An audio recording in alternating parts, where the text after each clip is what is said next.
I think the ultimate lesson from the Purdue Pharma episode is that your innocence in regards to facts is irrelevant.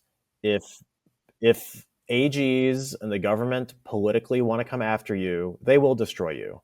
They're, the government has sufficient resources such that your innocence is absolutely irrelevant. And it's interesting because basically the government was coercing Purdue to take an action to make this abuse deterrent formulation. And then after they did so, there was massive substitution to the illicit market and illicit drugs. And then that increased opioid deaths further. And then the government just blurs the lines on why that happened and just blames Purdue Pharma for that as well, when it was the government who instructed them to make the abuse deterrent formulations in the first place, which caused the substitution to the illicit market. So if you're trying to run a business, best advice is just to stay out of the news. Martin Scarelli, when he took over EpiPen, didn't look like he was actually doing anything illegal, but he made a bunch of people mad, and then they started investigating him. And if you investigate anyone long enough, you'll find something that's illegal.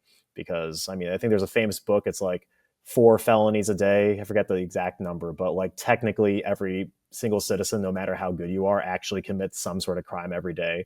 And once everyone's looking at you and people want to get you, they're going to be able to find you on something.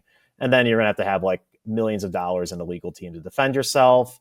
You probably don't have that. In Purdue Pharma's case, maybe they were one of the revenue leaders in opioids, but other pharmaceutical companies are revenue leaders in hundreds of drugs, multiple classes of drugs. So Purdue Pharma was, like low $1 billion player versus like Johnson and Johnson, which is like over $100 billion and whatnot.